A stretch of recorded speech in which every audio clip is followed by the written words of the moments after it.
নমস্কার বন্ধুরা, lifestyle with Sanchayita চ্যানেলের আরেকটা নতুন ব্লগে সকলকে স্বাগত জানাই। আজ 15 অগাস্ট শনিবার, আজকের দিনের দ্বিতীয় ব্লগ শুরু করছি বলতে পারেন। কারণ সকালবেলায় একটা ব্লগ অলরেডি শ্যুট করেছি, যেটাতে আপনাদের সঙ্গে আমাদের স্কুলে স্বাধীনতা দিবসের যে অনুষ্ঠান হয়েছিল সেটা শেয়ার করেছি। এখনকার টপিকটা সম্পূর্ণ আলাদা।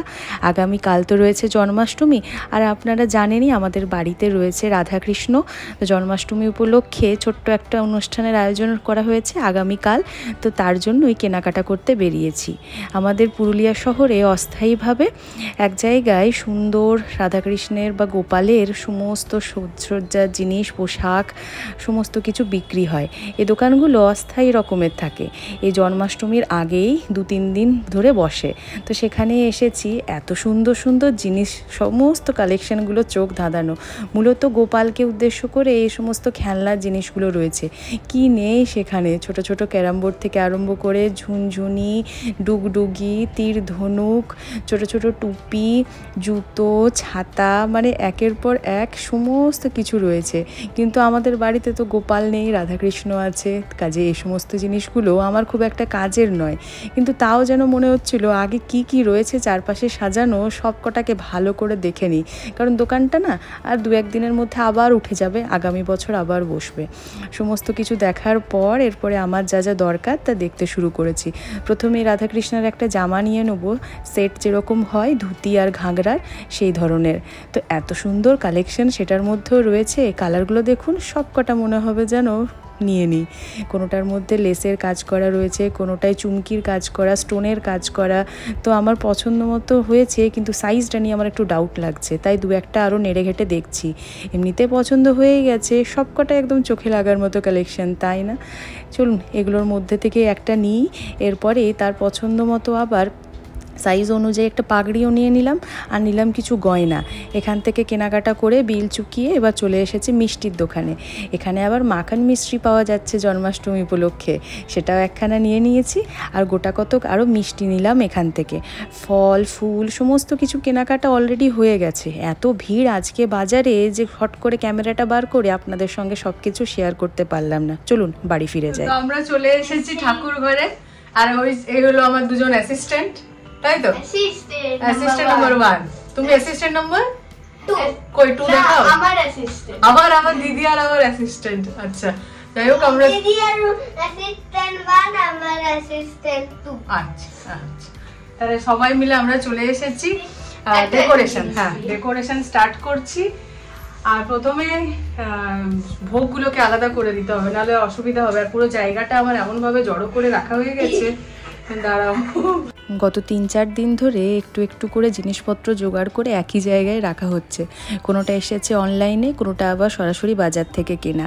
এরই মধ্যে ফুল ফল, ডেকোরেশনের জিনিস, মিষ্টি সমস্ত কিছু রাখা রয়েছে। এদিকে মা সকালবেলাতে পূজা করার সময় ঠাকুরের সিংহাসনটা খুব সুন্দর করে পরিষ্কার করে দিয়েছে। আগের বছরে যে মালা টালা লাগানো ছিল সমস্ত কিছু খুলে এবারে ঝেড়ে পুছে পরিষ্কার করে একটা পাতন পেতে দিয়েছে। এবারে আমি সমস্ত জিনিসগুলোকে প্রথমে আগে আলাদা করে দিই।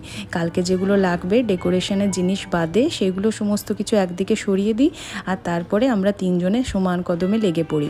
আজকের দিনটা সকলে মিলে আমরা প্রতি বছরের মতো এই বছরও খুব মজা করে কাটাই। সকলে মিলে কাজ করার একটা মজাই আলাদা। আমরা 3 জনে ঠাকুর ঘরে ডেকোরেশনের কাজে লেগেছি, আর ওদিকে মা আর বৌদি ঠাকুরের ভোগ তৈরি করতে শুরু করে দিয়েছে। আজকে ওই নারকেল নাড়ুটা করে রাখা হচ্ছে, সে কারণে আমরা সকলে মিলে ব্যস্ত। তো ডেকোরেশন শুরু করার আগে 2টো জিনিস অর্ডার করা হয়েছিল, মানে লাস্ট মোমেন্টে অর্ডার করেছি। যাই হোক কোনো রকমের চলে এসেছে, আর কালকে এসে গেছিল অ্যামাজন থেকে। এটাতে আছে স্পেশালি লাইট। আমরা চারদিকে তো লাইট দিই, ঠিক আছে, কিন্তু মানে আমরা চাইছিলাম, আগের বছর যে জিনিসটা মনে হয়েছিল যে একটু হলে ভালো হতো, সেটা হলো একটা স্পটলাইট। যদি রাধাকৃষ্ণর মাথার উপর থেকে ফেলা হয় তাহলে দেখতে ভালো লাগবে, স্পেশালি রাত্রিবেলাতে যখন সন্ধ্যা আরতি হয় তখন। তো সেই কারণে এইবারে সেটার ব্যবস্থা করা হয়েছে। ওই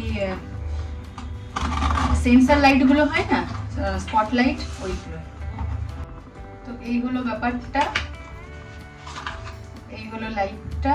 তবে তার আগে লাইট অন করার আগে চার্জ দিতে হবে। চার্জেবলটাই নিয়েছি, ব্যাটারিওয়ালাটা নিইনি, কারণ ব্যাটারিওয়ালা জিনিস জলদি নষ্ট হয়ে যায়। তো এটা বিফোর ইউজ 2 আওয়ার্স চার্জ করতে হবে। আর এই যে বোথ সাইড টেপের মতো জিনিসটা দিয়েছে, এটা অ্যাকচুয়ালি ম্যাগনেট, দুদিক থেকে এইভাবে এই জায়গাটা ফিক্সড হয়ে যাবে।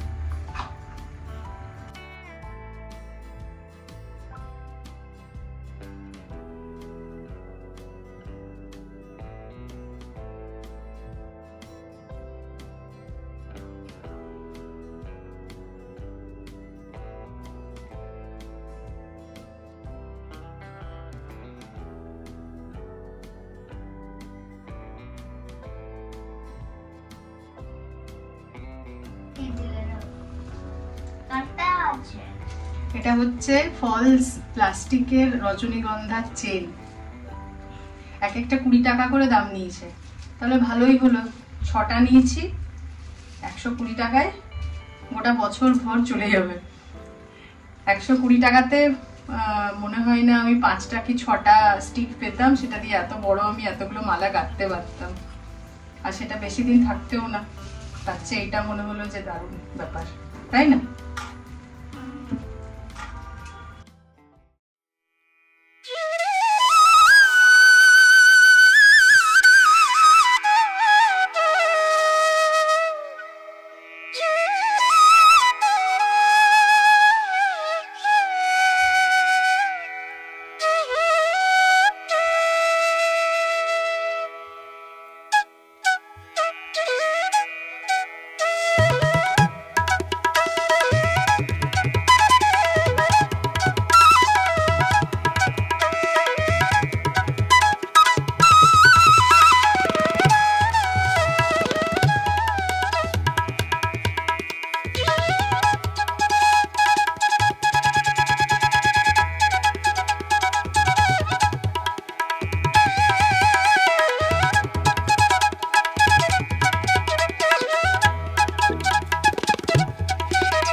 সমস্ত ডেকোরেশন করার মধ্যে ঐশীর দায়িত্ব পড়েছে আলপনাটা।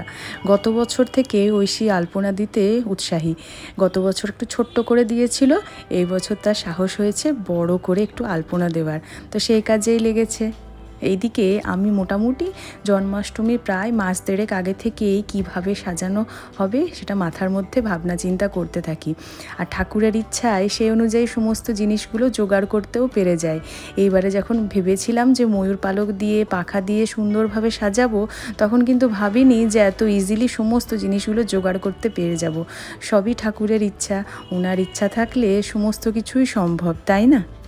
এই বছর যেমন ভেবেইছিলাম যে রজনীগন্ধার সরু চেন দিয়ে গোটা সিংহাসনটা সাজাবো, কিন্তু সেক্ষেত্রে রজনীগন্ধার মালা পরের দিন কেমন যেন নেতানো হয়ে যায়, তাই এরকম প্লাস্টিকের মালা জোগাড়ও হয়ে গেল। কি সুন্দর দেখতে লাগছে, তাই না? আমি যতটা ভেবেছিলাম তার চেয়েও সুন্দরভাবে সমস্ত জিনিসটা সাজানো হচ্ছে, সকলের সমানভাবে পছন্দ হয়েছে। সব ঠাকুরের ইচ্ছা, ওনার ইচ্ছাতেই সব কিছু সম্পন্ন হচ্ছে সুন্দরভাবে।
আমার ডেকোরেশন মোটামুটি কমপ্লিট। এদিকে ঐশীর আঁকাও কমপ্লিট হয়ে গেছে, শুধুমাত্র এবার ফেব্রিক দিয়ে সুন্দরভাবে আলপনাটাকে ফুটিয়ে তোলা হচ্ছে। সাদা শানের উপর লাল ফেব্রিক দিয়ে কাজটা খুব সুন্দর লাগছে। এতক্ষণে হয়ে যেত, কিন্তু আমরা 9টা থেকে ডেকোরেশন শুরুই করেছি। মিডিলে তাই রাতের খাবার সময় হয়ে গিয়েছিল, সেটা খেতে যেয়ে একটু লেট হলো বই কি। ওইদিকে পোগো সমান তালে বলে যাচ্ছে আমাকেও কাজ দাও, আমাকেও কাজ দাও, দেখা যাক কি দেওয়া যায়। এই হলো আমাদের কমপ্লিট জন্মাষ্টমী উপলক্ষে ঠাকুর ঘরের সাজসজ্জা। সুন্দর একখানা লাইটও লাগিয়ে দেওয়া হলো, যেটা স্পটলাইট বলেছিলাম না। সেন্সার লাগানো আছে যেহেতু আমরা একটু সরে গেলে কিছুক্ষণের মধ্যে আবার নিভে যাবে। কি সুন্দর লাগছে তাই না? আপনাদের কেমন লাগলো অবশ্যই কমেন্ট করে জানাবেন। এ করতে করতে ঘড়ির কাঁটায় প্রায় 12টা, তখনও বেলুনগুলো ফুলানো বাকি। শেষ কাজটা আমরা সবাই মিলে সমান তালে করতে শুরু করেছি। বেলুন ফুলাতে অনেকটাই সময় লাগে। আমাদের পাড়ার যেখানে জন্মাষ্টমীর পূজা দেখতে যাই বা সন্তোষী মন্দিরে যেখানে জন্মাষ্টমীর জন্মোৎসব পালন করা হয়, সেখানে দেখেছি সুন্দরভাবে বেলুন দিয়ে সাজাতে। সেই থেকে আমরাও শুরু করেছি বেলুন দিয়ে, লাইট দিয়ে সুন্দরভাবে সাজাতে।